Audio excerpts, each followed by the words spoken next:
And we are now live on all platforms. Welcome back to Deal Flow Live. I'm one of your hosts, Brody Vinson. I'm your other host, Ryan Santo. And today we have a very special guest returning for another episode, Bill Rogers, who is with Epic Network and is building his own portfolio of businesses. Today, he's going to catch us up on some of the acquisitions he's worked on over the last few months, as well as his journey from corporate career to business acquisition specialist, some of the lessons he's learned along the way, and the book that he has coming out very soon. Bill, thank you so much for being on today. Awesome. Always a pleasure, gentlemen. Always a pleasure. Look forward to it. Awesome. I think we're going to get into some cool stuff. And I thought that the best way to start this off might be just kind of like talking about the few acquisitions that got you started in the first place, because a lot of the people that are tuning into the show regularly are people who maybe have their first acquisition on the horizon or just trying to figure out what the first one should look like. I would love to start just by catching people up on like what your first couple looked like and how you even figured out that you wanted to get started with this. Sure. And, as those of you that don't know that weren't on last time, I come from a corporate world. I was in the corporate world for 25 years in technology, security technology.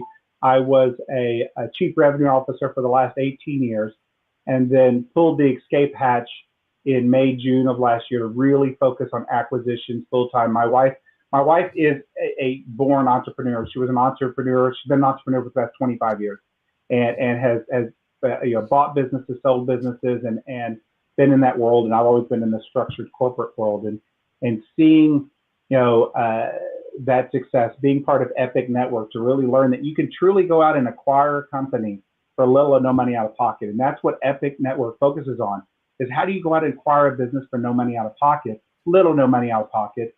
And Roland Frazier, who's Deanna's partner with that, teaches that there's 260 some odd ways to do that. And so, our first business that we acquired actually started out as a consulting for equity opportunity, and it was a company that teaches people how to be stay-at-home bookkeepers and build their own bookkeeping business.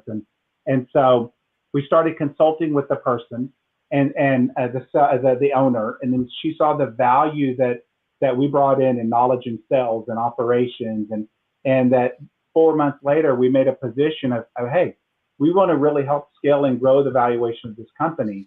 So let's partner in it 50-50, and let's really take this company where it's valued at a 2x multiplier today, in 5 years sell this business when we valued it at an 8 to 9x multiplier.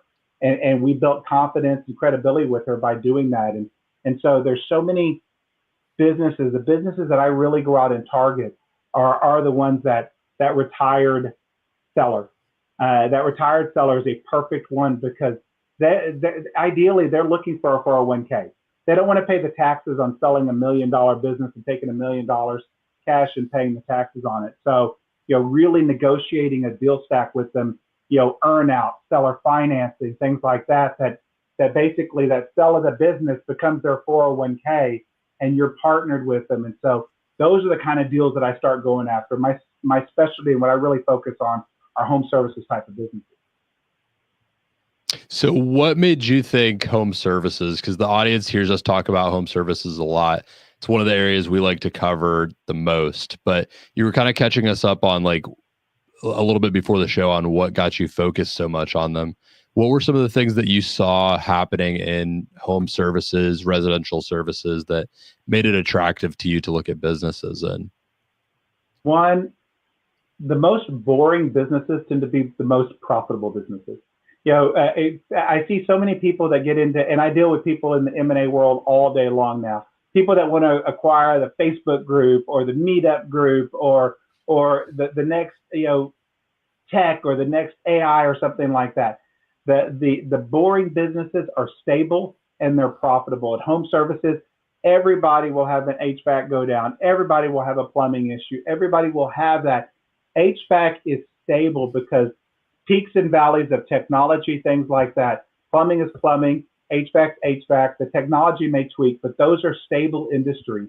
And then the potential to acquire a home service business and build a home services business. So go out and acquire an HVAC company and then roll up a electrical, roll up a irrigation, roll up a plumbing, and then you build a home services business that enables you to go in and build a subscription-based business, a services. You build a maintenance service.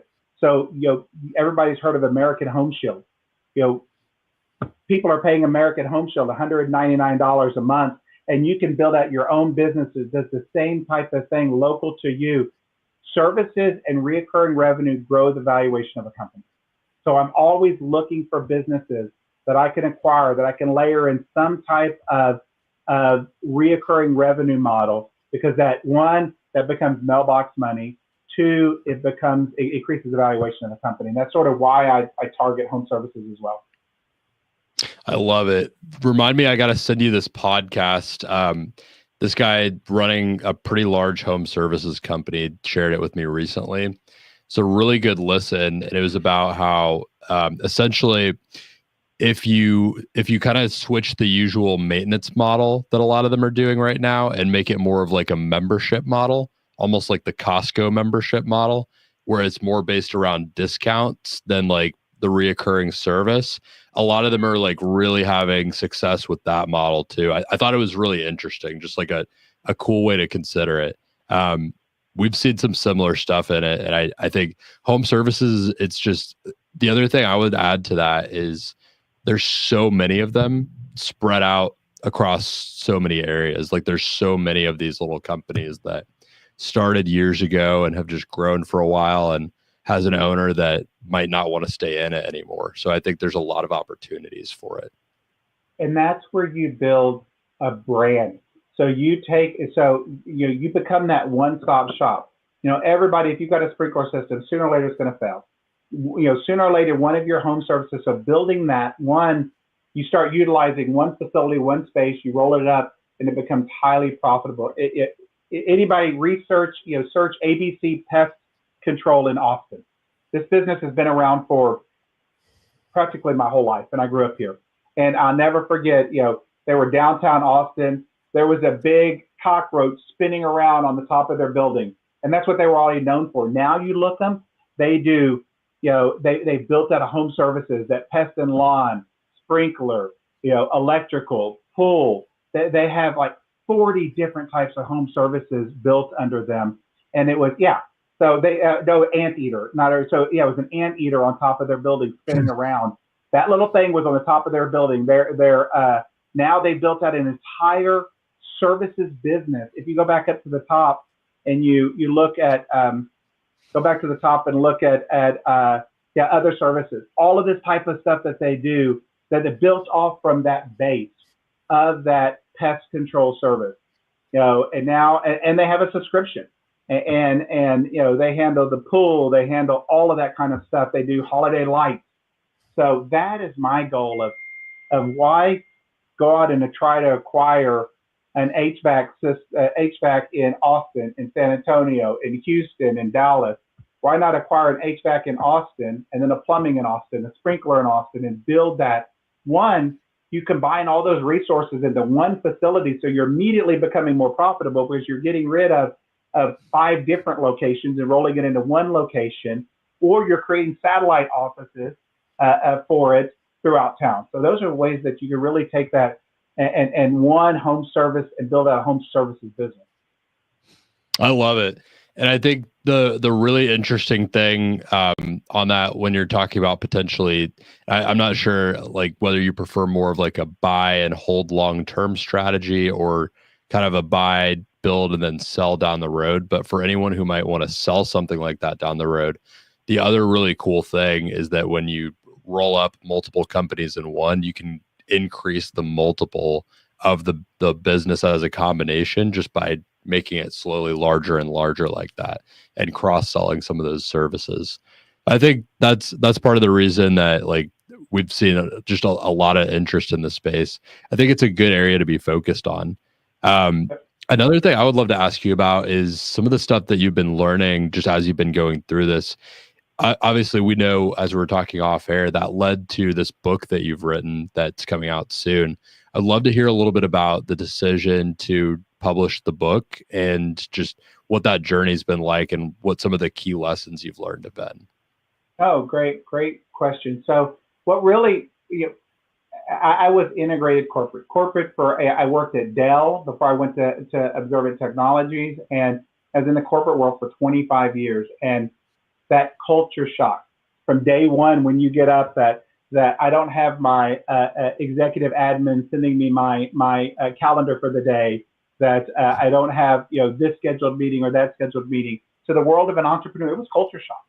And about 3-4 months into it, I started making notes, and I started a journal of just and voice recordings and things like that, and started putting a bunch of notes together of, especially those that have been in the corporate world for a while, that have built up a pretty healthy 401k that they can use to go out and acquire businesses for, to make that 401k that you were putting pennies in to turn into dollars and tens of dollars and growing that. So really putting together a guide of how you access that corporate world that you came from. Because one of the things I tell you, people that can really make that transition can be really successful in this space, because most often people are selling a business not because they are passionate about selling the business, because they're frustrated. They can't grow the business. They can't figure out how to get growth. They can't figure out how to get profitability, so they get frustrated. That's where you really take those skills that you honed, that someone who has been an entrepreneur their whole life may struggle with, because they haven't really focused on a balance sheet for a $40 million a year company. They haven't managed 200 people and really done that. So those are sought after skills in the entrepreneur space that you can really utilize that as capital, as equity into a business, utilizing that experience. That's how Deanna and I were able to acquire 50% of this one company, is taking our knowledge from that world and applying it to this world where there was a knowledge vacuum. I love that. It's really, at the end of the day, it's just trading skills for equity instead of capital for equity. And I think almost anyone who's developed any kind of skills can find opportunities like this. I would love to hear a little bit about like your perspective on, someone who's obviously, you had a pretty long career in the corporate world. I think there's people at all different stages of it. But I would love to hear your perspective on like, how do you, if you're someone at like maybe you're just a few years into corporate world, maybe you're 5, maybe you're 10 years, 15 years. How do you identify like what your skill stack is and how that might translate to business ownership or helping with the growth of a small business? Great question. So first, find what you're passionate about. You're in the world as an entrepreneur. So, a lot of people are in the corporate world doing something because they're doing it for a paycheck. When you become an entrepreneur, you've got to be passionate about what you're doing, because that's what motivates you. That's what drives you. Another thing, find a few mentors. Find someone who can be a trusted advisor, a mentor, because and I teach a whole other training on how to turn ChatGPT into a mentor. So I could geek out with you on ChatGPT all day long, but find a trusted advisor and a mentor that can really guide you and bounce things off of. It could be a family member, it could be a partner, it could be a previous colleague, a previous boss, people like that. So finding that, and then don't go out and look.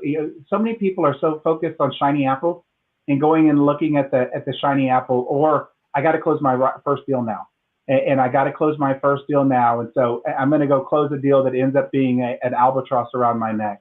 One of the biggest things I teach when I do deal reviews for Epic, and I manage Epic's portfolio of people who want to partner with Roland and Deanna as well. And I always coach people that when you do a deal, especially when you're negotiating a deal for no money or little out of pocket, it's got to have 3 sources of income.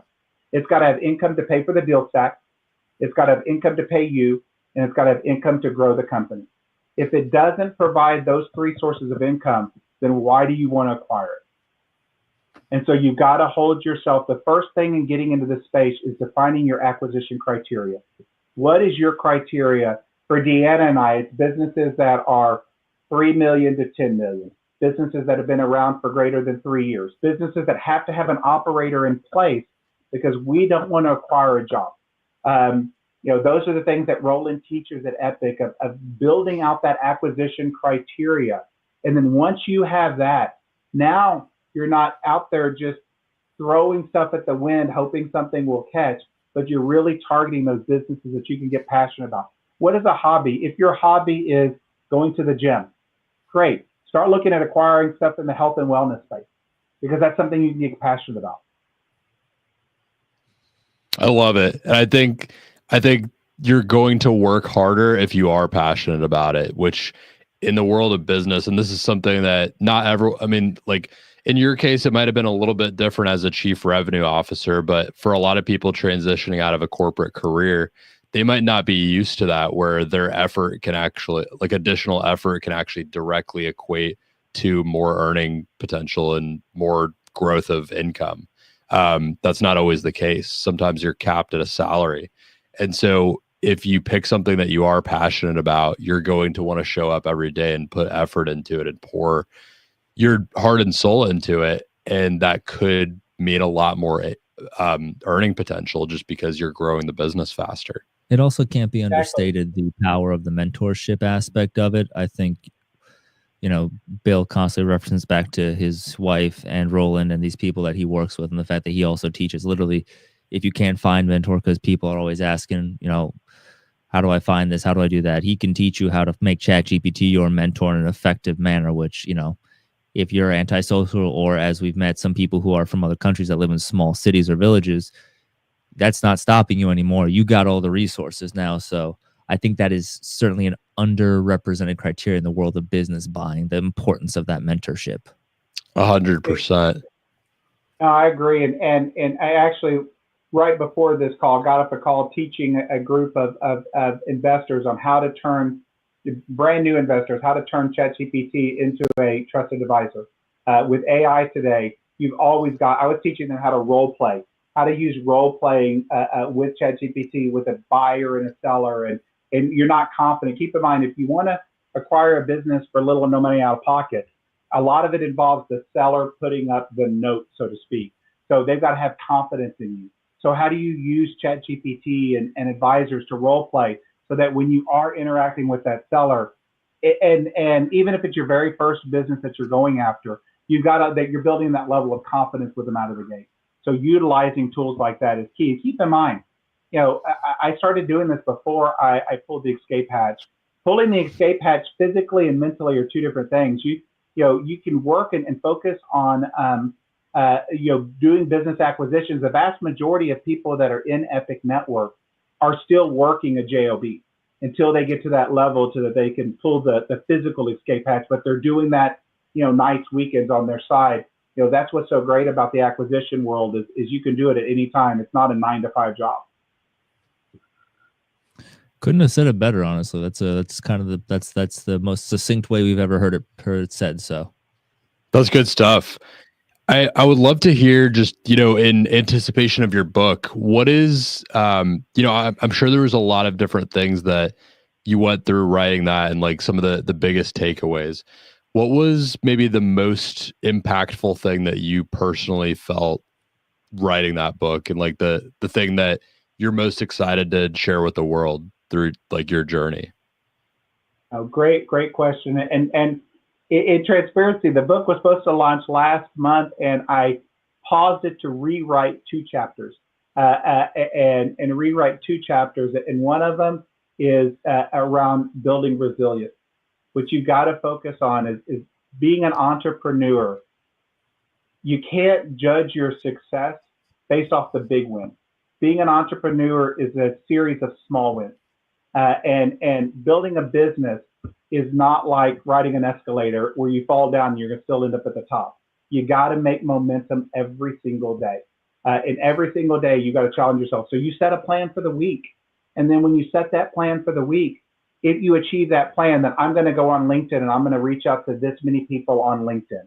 I'm going to go, do the yellow pages. I'm going to go do this to look at businesses. And if I do that plan, I'm going to reward myself. We're going to go to dinner. We're going to go do something out of the norm. So you get that feeling of accomplishment. So that drives you to the next one. Because if you don't do that and you judge your win only by that first acquisition that you do, then that's where you increase the likelihood that you're going to flame out, and then you're going to be applying for jobs.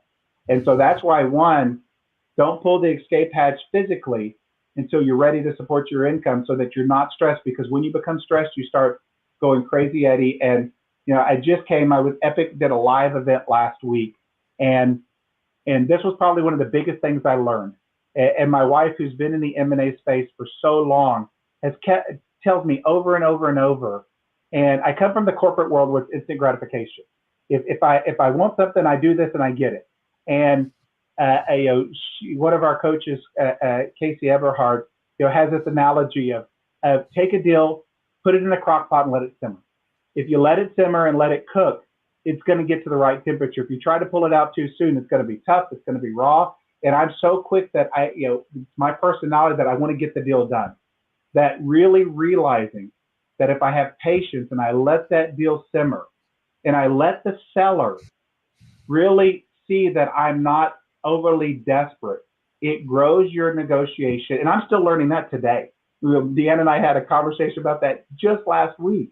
Bill, if you let it simmer and you let that seller really know that he needs you as much as you need him, then you can really craft a better deal. Those are the two biggest things that I really went back and tweaked is patience and resilience.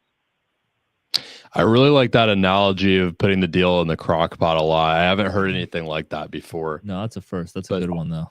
You're spot on. And in today's world, if you were talking about 5-10 years ago, you're not facing a ton of competition in business acquisitions. There's just there weren't as many people trying to do it. There weren't as many organizations trying to do it. But nowadays, good established companies are getting more and more inundated with requests to invest in them or to acquire them, or people reaching out to consider it some kind of investment. They're getting more and more desensitized to it, I think, as the years go on. So I think it's important to stand out by showing that you can have that resilience in the deal, that you're not just going to walk away and treat it as this very transactional thing as soon as they don't go with the exact deal structure that you had in mind. The extreme example, I guess, would be if you called a business and you talked to them and they weren't ready to sell to you or for the right price or something, and you just walked away and never talked to them again. There's a lot of people doing that. So I think when you let it simmer for a little bit, you stay in touch, really work on things with them, I think you really stand out, and you don't look like most people trying to buy a business that way. And partner. I'm a big fan of partnering. So many people think, I want to go do this by myself. If you know what, 50% of something is better than 100% of nothing. And so if you bring partners in that fill that skill gap that you have, that opens you up to so many different opportunities. Deanna and I were looking at it fell through, but we were looking at acquiring a race car engine manufacturing. I know, to be honest, I got to look at the manual how to open my hood. And I'm not an automotive person. So we brought in someone from the automotive space. So doing that allows you to cast a wider net and you get more deals done. Your goal is to build a portfolio of businesses, not just one business, because now you're not putting all your eggs in one basket. Yeah. And I think taking that long-term approach is just going to cause you to do better deals too. That's the flip side of it. Like you were talking there about not rushing into a deal, not making a deal that's going to put an albatross around your neck. I think you're a lot more likely not to make that bad deal if you do let it simmer for a little bit, because to kind of cut to the chase of it, I guess, there's skeletons in the closet of every deal. And if you just rush into a deal without figuring out what some of them are, then you could end up really in a bad situation that you hadn't planned for and anticipated. If you kind of hang out for a little while and start to figure out what the skeletons are on the flip side, you might find, okay, these aren't as bad as I thought they could be. Or I could totally work around these. Maybe this doesn't fundamentally change the deal as much as like I thought it might. Or maybe we just need to make this one tweak to the deal to make it work now that we found this out. Exactly. So what's next for you? I know that you're talking about home services. I guess we could take a moment now to look at some home services companies. We've got some pulled up in Florida. Sure. God, it's crazy because most of the people that we talk to, their biggest skeleton is growth and sales. And that's a non-issue for you because you have a marketing background, but also a good friend of ours, Grant, is just a monster of a salesperson. We're talking like started out like hawking cell phone cases in a mall, like when he was like early mid-teens. Like this guy knows sales. So like that's like oh, if that's your biggest issue, yes, let's sign. Let's get this deal going. And it make the interesting thing is when you have a skill set that can be used that's that broad, like marketing or sales or something. Obviously, like yours was kind of a combination of the two with revenue generation. Those kind of paired together. That's one of the few skill sets that I think could apply to really just about any business with good fundamentals. Like if you guys are listening, like Bill was talking about how he's looking at this business to potentially acquire, that he didn't really have any knowledge of how the inner workings of the business worked, like the operations. But if you develop skills in sales and marketing and really know how to translate those to most businesses, then it's not really a requirement to understand the exact operations of it. You just have to be able to get sales in the door, leads in the door, and to be able to close them and to be able to kind of affect that across the organization. It is, and that's where partnering is. If sales isn't your strong point, find a partner that is. Find a partner that is. That then you go out and partner with them. That's exactly what I did. Like Ryan was saying, I'm more of a marketing background. I went out, I found someone that had a really strong sales background. And like, I could say firsthand, the confidence you gain when you kind of put those things together, it makes you a lot more ready and able to do a deal. You're a terrible liar. Grant found you, and you know that. That's true. Yeah. Well, he's the salesman. You didn't find him. Come on. Found him by happy accident.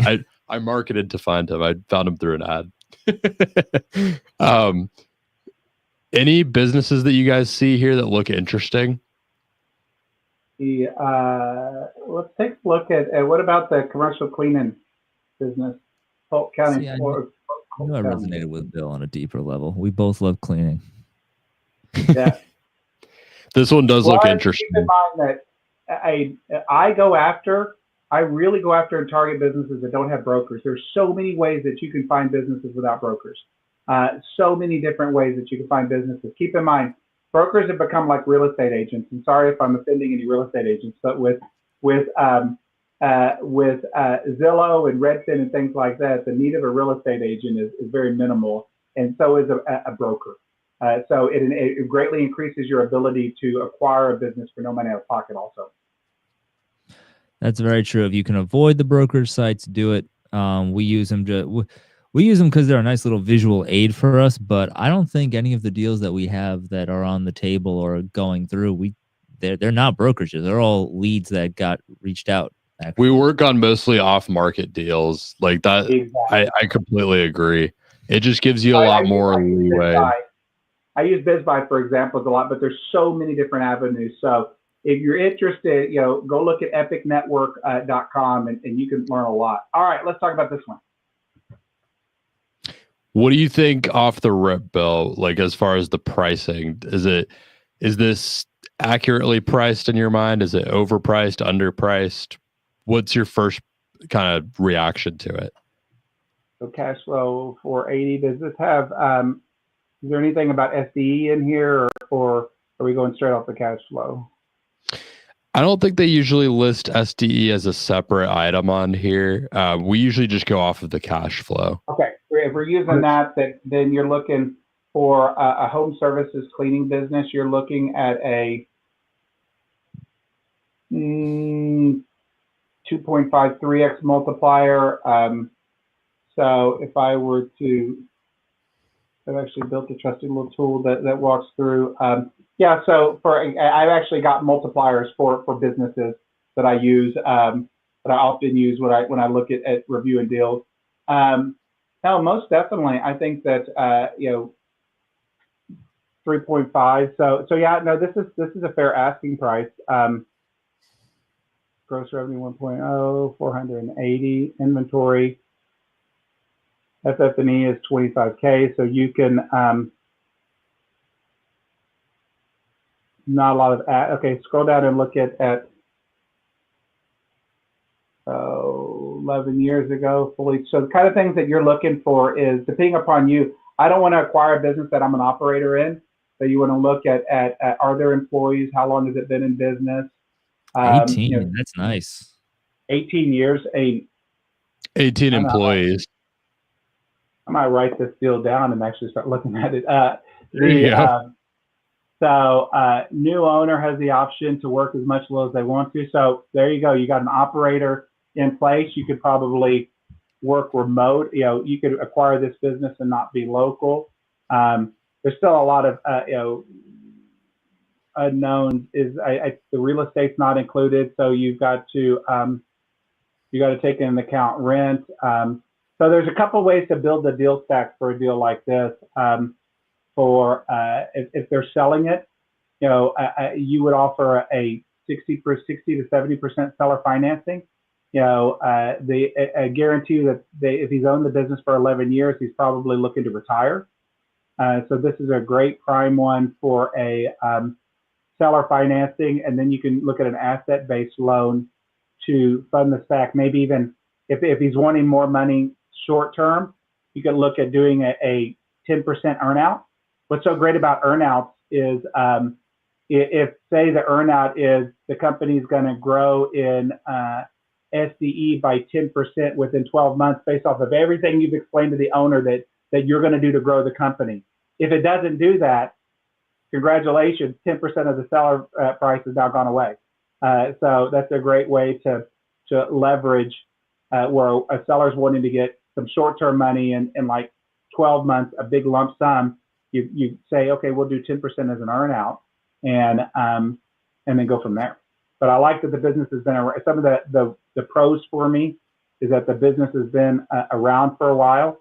It's got now the 18 employees. You got to find out how many of those are 1099s and how many of those are W-2s.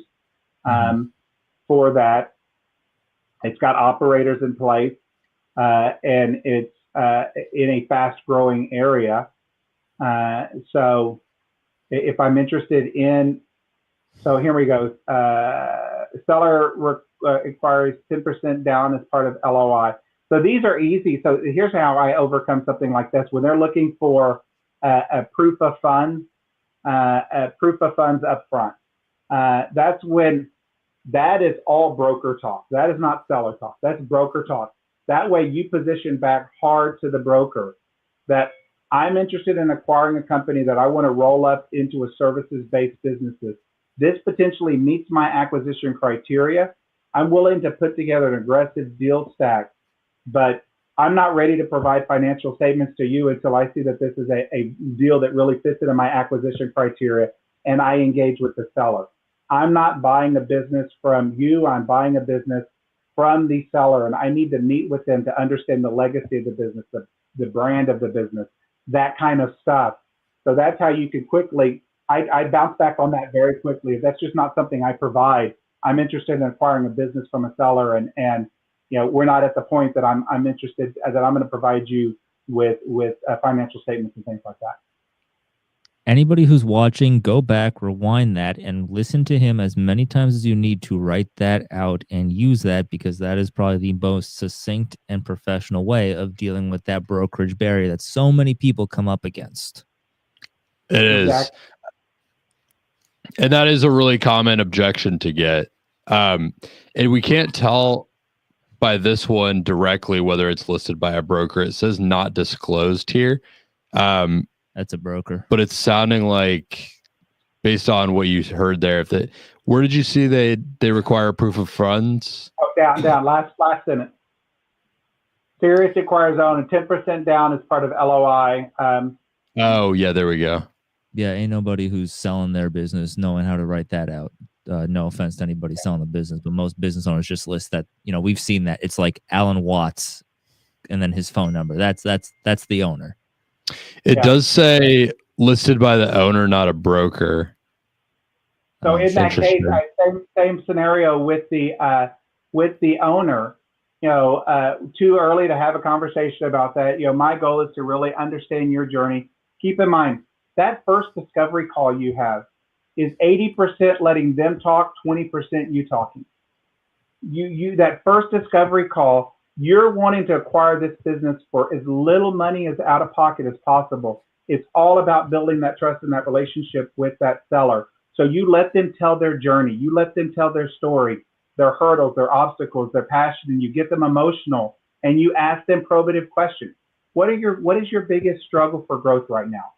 What is your very biggest area of opportunity? If you had unlimited resources, you ask them that, and you're building a arsenal full of ways that you can position the deal stack to them. That, Mr. Seller, today your business is worth say your business is what fair market value of your business is 1.3. You got it listed at 1.6, but really I'm basing it off of 1.3 based off of this, and this. And then you're really taking that from what they told you in that discovery call. But my goal by doing this, and this is to grow the valuation of this company for an 8x multiplier versus a 3x multiplier it's at today. So one thing that you can offer is retained equity. That Mr. Seller, 10%, that retained equity is worth $160K today. It could be worth $500,000 5 years from now when I sell the business. Because my goal is to acquire a business, build it up, and sell it in 5 years. And that's what I want to focus on is to acquire a business, build it up, roll it up, and sell it in 5 years. So you really walk that seller through. And this would be a great one I actually did write this down, actually. So especially if there's not a broker in place, this could be a real easy deal stack of a cross between revenue-based finances. So they want 10% down. That's easy to do with a deferred down payment. So you say, I'm going to give you your 1.6, truly the fair market value of your company. And you always use the term fair market value. The fair market value of your company is worth really 1.3, but I'll give you 1.6, but I'm going to build a deal stack of 60% seller financing, 10% retained equity. And then we're going to do a deferred down payment of 10%. Now I'm going to use your current revenues and I'm going to work with my loan broker to do that. So what I'm going to do is I'm going to do a deferred down payment. I'm going to defer that down payment for 90 days. Now, if the deal, and they'll say, well, what if you don't pay that? Well, great. We'll pay for this deal that it falls back to you if I'm not able to get that deferred down payment. Then while you're under LOI, you've got that LOI period and you've got full disclosure in all of the financials. That's when you get with your loan broker and you say, here's the P&L, here's the balance statement, here's the inventory, here's the outstanding, this one you'd want to ask, are there contracts, commercial cleaning? What are your established contracts? You can use those contracts to fund the deal. And then you take that to your loan broker, and because you want to come out of LOI 95% confident that you're going to fund this deal with the deal stack that you put together based off of the loan broker giving you a conditional letter of approval based off of everything that you provided them, because you provided them full transparency. So pending you not being transparent or the seller not being transparent, then the loan broker should fund that 10% deferred down payment. And now the seller thinks that you're paying $300,000 more for the business than it truly is fair market value. And they're just going to have to wait 3 months for their deferred down payment, and the rest is paid through seller. So if he's only asking for 10% down, then he's really looking for a retirement plan. That's incredible. That's interesting. I've never heard it quite explained like in depth like that kind of strategy. What kind of terms would you typically get with a loan broker doing something like that? Like, what do those terms look like? Depends on the broker and depends upon the type. Anywhere between, I've got one broker that we deal with that he does short term that it could be anywhere between 18 to 25%. That's for more, deals that you really want to get funded, but it's not quite there. It's on a 4 to 5 year note, or really a 3 to 4 year note with a balloon payment at the end. But then if you're looking at something like leveraging contracts, leveraging established for a 13-year business with 18 employees, all of that, it's just like getting a mortgage. All of that, it shows more value. I've got one loan broker that can craft up to, 15 to 18% over 10 years. That's a stud. That's awesome. And that's like that one probably just requires a little bit more of like the burden of proof of the things like the contracts and everything like that. So you're going to do an LOI period of 60 days, so that it's just like getting a mortgage on a vehicle or on a house. You want, when you're under LOI, you want to pay for the LOI that you're going to disclose this stuff to your financer so that he can see everything that he would be looking at, and then you can get that conditional letter of approval. So when you close, you're closing and you spent no money out of your pocket. You're leveraging the assets, the revenue, the owner, the current seller of the business to fund the deal. That's incredible. That's Bill. That's how he does it, ladies and gentlemen. This is advanced deal making. I think we're going to have Bill on again and do an episode all on loans. I know that was deep. We didn't really get to cover that last time, but for anyone who's been listening, that's an incredible tactic I wasn't personally familiar with. I would definitely watch this one back and go through it a few times to figure out like what the details on that are. Another one, I can bring my loan broker on and he can chat more about it as well. We would love that actually. Now, Bill, I know you got a meeting in a few minutes, so I don't want to keep you any longer. I think we want to respect your time as much as we can on here. So any parting notes to finish us off? Yeah. If any of y'all are interested on how to do stuff like this, send me bill@epicnetwork.com, and I can connect you to Epic. This is my personal website, Rogers Capital Invest. It's got a link to my book. It's got a link to that. So either bill@rogerscapinvest.com or bill@epicnetwork.com. And if you're looking at really how to go out and acquire a business for little or no money out of pocket, reach out to me and I can connect you with someone at Epic that can really talk to you the ways to do that. And stay tuned for Bill's book as well, ladies and gentlemen. Yep. Bill has a book coming out in the next couple weeks all about this journey he's been on. So stay tuned for that. Bill, and he's got a couple he's already written that are very good reads as well for anyone looking to get in the space. Mm-hmm. That was my first one from the pandemic. So sales in the pandemic. So no, I really appreciate it. Yeah, I got to hop on another training. But guys, it's always a pleasure. I love being on with you. And you two are just empowering people and showing people that they can do it themselves. It was awesome having you again, Bill. Thank you for sharing just everything. It's always a pleasure talking to you as well. And we're looking forward to the next one. Oh, me too. And find Bill on LinkedIn or anywhere else so you can find him and read that book, ladies and gentlemen. We'll see you on the next one for Deal Flow Live, 6 p.m. next Tuesday. See ya.